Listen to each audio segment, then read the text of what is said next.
Jordan Greenway has re-upped with the Minnesota Wild. We look at how this deal got done, what it means for Greenway's future with the Minnesota Wild, and what it means for several other big questions for Bill Guerin in the offseason.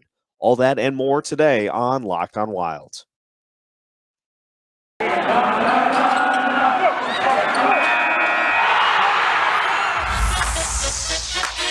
You're Locked on Wild, your daily podcast on the Minnesota Wild, part of the Locked On Podcast Network, your team every day.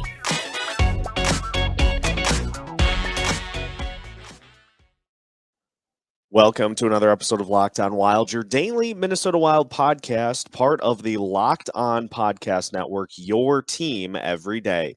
Thank you for making Locked on Wild your first listen every day. And just as a reminder, Locked on Wild is free and available wherever you listen to podcasts. On today's bonus episode of Locked on Wild, we look at the Jordan Greenway extension and what it means for several other big Bill Guerin offseason questions. Seems as though the Wild are shifting towards a particular brand and set of moves that may be made in the offseason. So we look at every angle of the Greenway extension here today. My name is Seth Topal, host of Locked on Wild, veteran Minnesota sports content producer with over a decade's worth of experience covering your favorites Minnesota teams through the ups and downs. And now at the helm of Locked on Wild. Happy to have you along for this bonus episode of Locked on Wilds because we've got some big news from today. Jordan Greenway re-signing a 3-year, $9 million deal with the Minnesota Wild to keep him with the Wilds. And first and foremost, at least at this point, now this may change as the season wears on. This removes a lot of doubts as to if Greenway is going to be sticking around beyond this season. And this also furthers what Bill Guerin has been building. So obviously 3 years, $9 million for Greenway on the extension. And this is for a player that I think is a pretty polarizing one in Minnesota Wild Twitter, just in fandom, because I think the biggest thing with Greenway is that we see a player who can do more, or it seems as though can do more than he does. And I want to, right off the bat, I was fully expecting that Greenway would either be dealt in the offseason or would. I didn't expect that Greenway was going to be with the team past this season because I thought the Wild had pieces in the minors, in the AHL and below, that could come up and could fill that type of a role. We saw in the win against the New York Islanders when Marcus Foligno was out. We saw Brandon Duhaime slide into that spot and give that same sort of physicality, which led me to believe if you're going to allow Greenway to walk or trade him to try to free up some salary cap space, just put Brandon Duhaime on that line and let him be another physical piece to that Eriksson Ek line and let them just do their thing. But having had a chance to kind of think about it, having had a chance to see a stat that truly blew my mind, the Jordan Greenway, Joel Eriksson Ek, Marcus Foligno line has not given up a goal in a 5-on-5 situation this season. They have not been scored upon when those three are on the ice. They have not been scored upon in a 3-on-3 situation. And so my thinking morphed from, okay, I don't get this, to this is just another example of the Minnesota Wild valuing the sum as opposed to the individual pieces, because Greenway at this point is going to really help with his physicality. That's what he brings best to the table, as opposed to, scoring ability or anything along those lines. And when he gets paired up with Marcus Foligno and Joel Eriksson Ek, that line just works. And with the fact that Kevin Fiala and Matt Boldy have been on the run that they have been, that line, I think, has become your true second line. And I hate, even as I do it, I hate marking lines by first line, second line, third line, because this line very often gets matched up against the top offensive line of the opponent. So a lot of times they end up starting and matching up with that line. But at the end of the day, there is less and less pressure being put on the Eriksson Ek line to have to score every night, because you have the dominance we've seen from the Kaprizov, Hartman, and Zuccarello line. Add that in with the dominance that we've seen from the Matt Boldy line and from Kevin Fiala. Those are your two scoring lines. The fourth line has given good minutes up and down this season, but they're also factoring into this. I'm not leaving them out of the discussion, but we've seen a dynamic shift from this Wild team over the last 2 weeks since Matt Boldy stepped into the lineup. And it's no coincidence the Wild are 8-0-1 since Matt Boldy made his NHL debut, because I think we have seen the Wild be able to truly have the two dynamic scoring lines and the line that can match up against an opponent's top line to shut them down. And like or dislike Jordan Greenway, he factors in the shutdown line category. Now, the contract itself, 3 years, $9 million. He was making $2.5 million this year, so it's not a huge bump for him. But actually, if you look at his market value, Greenway's play, based on all the different metrics that factor into that, has his market value at like $4.7 million. So obviously his average salary is not at that level. And so this was a good opportunity for the Minnesota Wild to re-up with a guy that is just another piece that makes this team tick. And with the way that they've played recently, it's hard to argue with any of the guys that have stepped into the lineup. I mean, this is as set as the starting lines have been for this team in the last couple of years, and they've found the combinations that work. And so on any given night, they just throw those four lines at the opponents, with the exception of a couple of mix and match players, depending on if players are injured or not. And they just win. They just win. They just battle. They just get it all done because, at the end of the day, Bill Guerin has put the atmosphere together that the players want to be part of the sum of the parts as opposed to an individual piece themselves.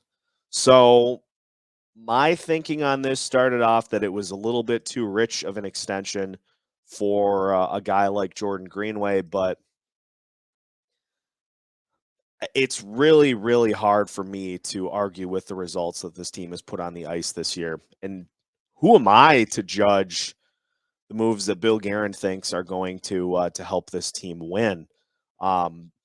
Everything pretty much that he has done since he started has been a success. And so if he thinks that Jordan Greenway is a guy that can lead this team, or that can be not lead this team, but be part of the sum. Who am I to say it's a bad move? It's a good move, because just look at everything that Bill Guerin has done since he took this team over. It's really hard to argue with any of it. So Greenway's extension in the books. We will dive into a few more angles of this as well today, because it sure seems like the Wild are moving towards a big decision in the offseason. The salary cap is not infinite. it may be a myth. We joke about the salary cap being a myth because of all the times that teams find ways to kind of creatively maneuver it. But it's not an infinite number. And the Wild are going to have constraints that they have to deal with. And it looks like they're getting towards making a decision in that regard. So we'll talk about that today. We'll also talk about Bill Guerin just continuing to find guys that get it done for this team. So a lot more to come on today's reaction to Jordan Greenway's extension episode of Locked On Wild after this. It is 2022, and that means New Year's resolutions are out in full swing. And if one of yours is to eat a little better, to get yourself in a little better shape, may I present you with Built Bar. Built Bar is the protein bar that tastes like a candy bar, and I will even go one step further to say that Built Bar tastes better than a candy bar. Built Bars are covered in 100% real chocolate. Most contain 130 calories, 4 grams of sugar, 4 net carbs, and 17 grams of protein. You can compare that to any of your favorite candy bars, which are usually around 240 calories, 30 grams of sugar, and dozens of net carbs. If you are a huge fan of snacking, guilty, go grab your secret stash of whatever your favorite candy bar is. Give them to a friend. I'm not advocating throwing candy out. I can't. Give them to a friend. Replace all of your secret stashes with Built Bars, and I guarantee your 2022 will be a lot better than your 2021. And now if you head to built.com, you can get 15% off of your order with the promo code LOCKED15. Again, use the promo code LOCKED15 for 15% off at built.com. Continuing today's episode of Locked On Wild, your daily Minnesota Wild podcast. Thank you once again for making Locked On Wild your first listen every day. And just a reminder, Locked On Wild is free and available wherever you listen to podcasts. Continuing the reaction to Jordan Greenway's extension, and did have some reaction that I wanted to pass along here for this episode. Obviously, Bill Guerin weighing in on the extension. Sarah McClellan, who covers the Minnesota Wild and the NHL for the Star Tribune, had some tweets in regards to Guerin's Zoom session this afternoon.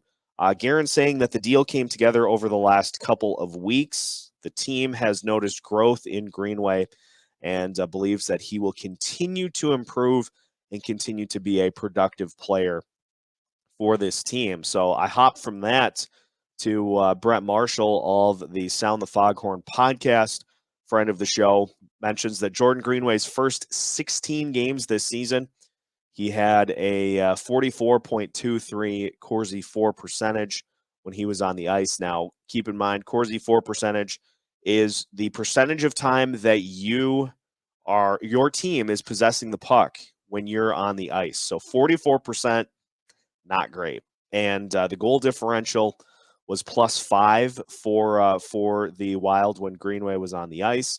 He also had just 3 secondary assists on the season, and his expected goals for percentage on the ice was 46.84.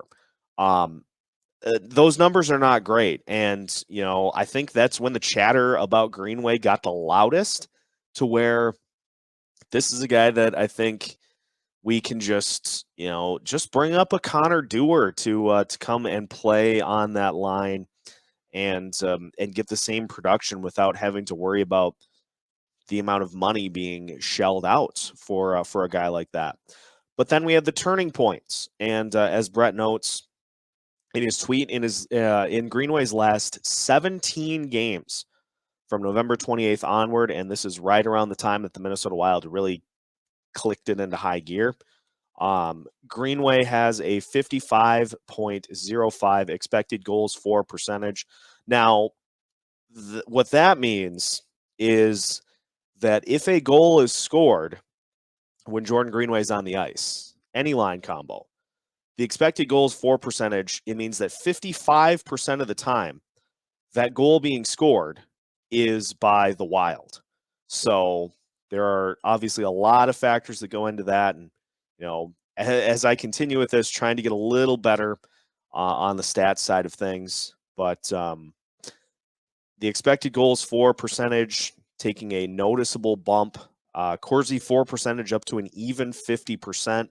The Wild's goal differential with Greenway on the ice is plus 11 since the 28th. So that's obviously a noticeable hike as well.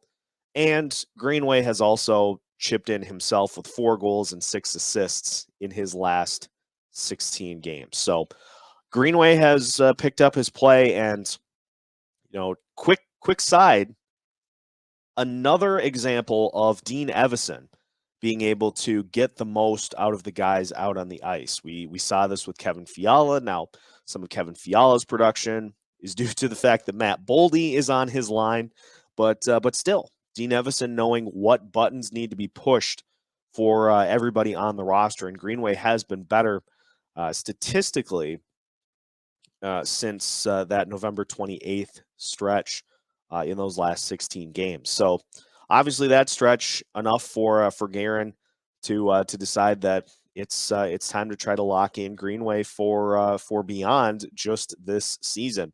Also from Guerin, the contract wasn't engineered to keep the Greenway, Eriksson Ek, and Foligno line intact, but Guerin said that line is something that we want to keep around. So he knows it too. And it's not even the fact that that line has not been scored upon this year, which I did not know before today, which that's just a bizarre stat, an amazingly bizarre stat.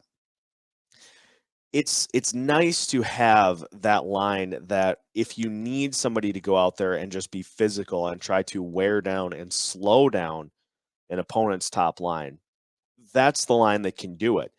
And now you don't have to put that pressure on the Kaprizov line, the Fiala line. Those guys can go out there and worry about how they're going to attack the opponents who are trying to do the same thing to them. And so when you go up against a Colorado Avalanche, you throw the Eriksson Ek line at the McKinnon line, and you just give them everything that they can possibly handle and be physical.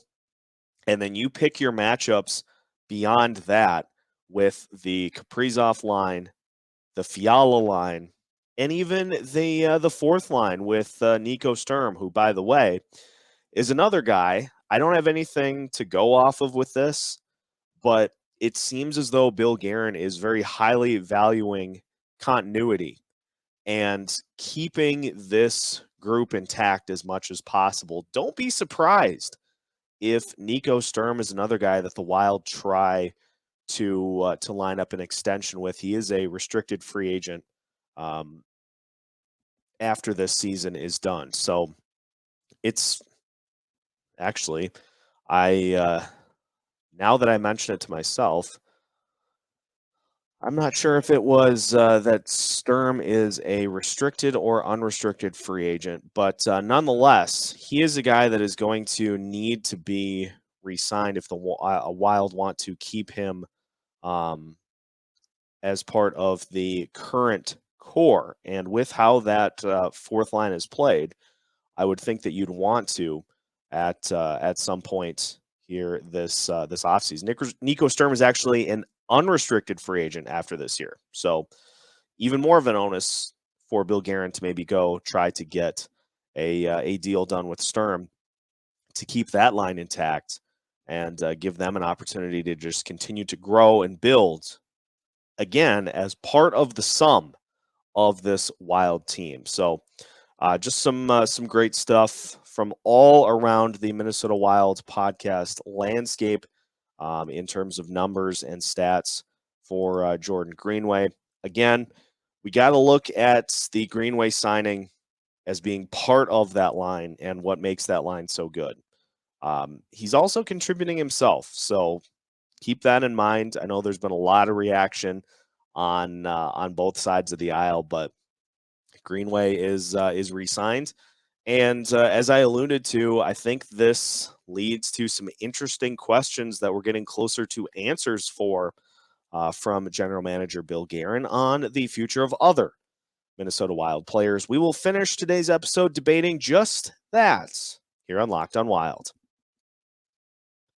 Final segment of today's episode of Locked On Wild. Again, thank you for making Locked On Wild your first listen every day. Massive month of January to start off the year. So appreciate everybody that takes the time to listen every day and takes the time to interact on Twitter, on Facebook, on YouTube.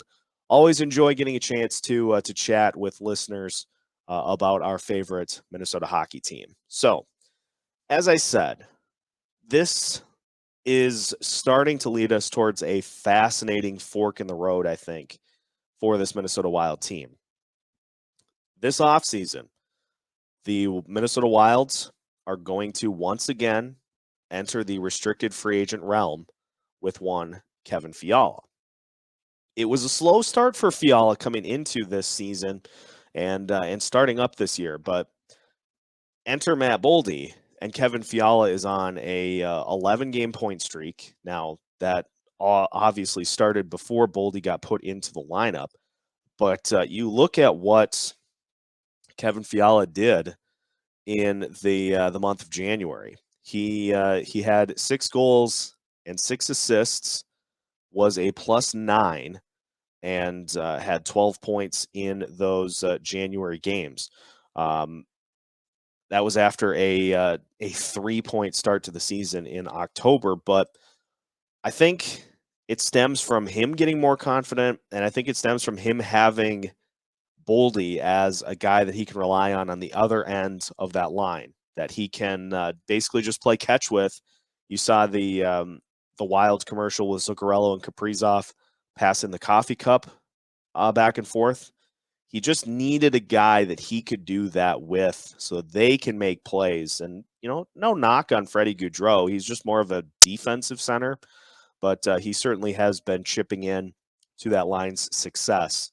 My thinking coming into the season was that it was pretty much set in stone that Minnesota Wild, with how they handled the arbitration and just how they've handled the Fiala contract situation in general, I did not think that there was a way that the Minnesota Wild were going to retain Fiala past this season, and that in the offseason he was going to be an easy way to free up around $5 million in salary cap space for some other needs. I don't think that's the case anymore. With what we've seen from that Fiala line over the last 2 weeks, I can't make a compelling argument anymore to break that line up, because you've got a guy in Iowa who, if you want to add a little bit more of an offensive-oriented center, you can do so with Marco Rossi. You could have Rossi be the center for Fiala and Boldy, and I think you would get some really good things from that line next year, to where I'm super intrigued for that to be an option. Then let's say Nico Sturm doesn't re-sign, or you choose not to. Well, you can slide Freddie Gaudreau to that fourth line and let him do his thing there with Brandon Duhaime and Connor Dewar. I think the Fiala-Boldy connection has given this Minnesota Wild offense a dynamic that we frankly have not seen from this team in a very long time. You have 2 lines with dynamic scorers in Kaprizov and Fiala, and we're starting to see very complementary players on those lines that can help them out and can assist themselves. This team has a ton of dangerous options in those top 2 lines, and Matt Boldy is part of that. Boldy has proven more than capable of playing at the NHL level and being able to handle all the ups and downs of the NHL season. And it's just that is just a combo that works on a level similar to Kirill Kaprizov and Matt Zuccarello. I can't make the argument anymore that that can be broken up, especially with what is coming up over the next couple of seasons and the depth at which the Minnesota Wilds currently have on defense. Now, I'm not going so far as to advocate trading Jared Spurgeon or Jonas Brodin. It seems like, and maybe this is just because it's been like this for the last couple of off seasons, to where everything seems to kind of funnel to a point where a Matt Dumba trade seems like it is the route that this team is going to go. It There was so much chatter in the offseason about that being the way that this was going to play out before the season started. That Matt Dumba was going to be the one to get traded. They're going to trade Matt Dumba. They're going to trade him on draft night. Never did. It seems like we're going that way again, because you look at the six defensemen that the Minnesota Wilds regularly throw out there on game night. You've got Jared Spurgeon, you've got Jonas Brodin. Those two are not going anywhere. Those two are, as good as you'll get on defense in the NHL. You've got the line combo of John Merrill and Dmitry Kulikov as the third line, and statistically, they have been good this year. They've had some moments where they were a little out of position, filling in for Spurgeon or Brodin. You'll have that with guys like that who are more accustomed to a lower role than that top line defense. You've also got Alex Goligoski, who could re-sign with the Wilds. It would have to be for a lower cap hit, and it sounds like that's the route that the team is looking to go, and that Goligoski is open to that. So if that's what ends up happening, then where's the spot for Calen Addison? Where's the spot that Addison is going to get into this lineup? It all points to Matt Dumba. And let me be clear. I'm not advocating for a Dumba trade, because I know there is a laundry list of turnovers that seem to happen in critical late game situations. And there's merit to that. But I think Dumba is going to be one of those guys where after he's traded, you look back and you just say, boy, we're really going to miss that presence on this team, not only on the ice, but off the ice as well. But you look at the things that Dumba brings to the table on the ice. Calen Addison does a lot of that too. And Calen Addison is at the point where you're not really doing him any good by just having him play down at Iowa and come up and fill in for guys when they're hurt. He needs to have a role on this team.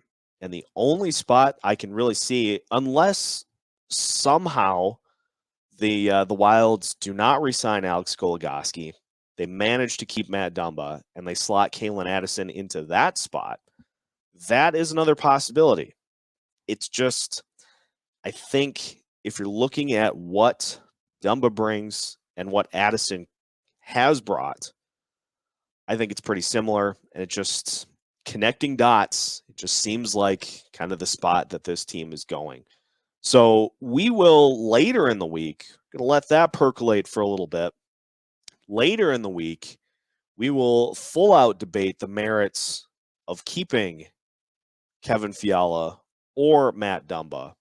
And we'll try to see which case has the better reasoning behind it as this team goes forward, because I don't think there's going to be anything done in season.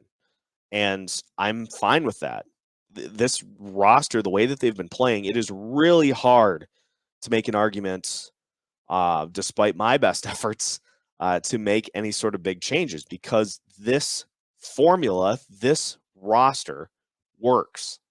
And so it's hard to make a compelling argument to make any sort of big scale changes, which is why I think that will happen in the off season. But we will still have a debate about which of those guys make the most sense to keep.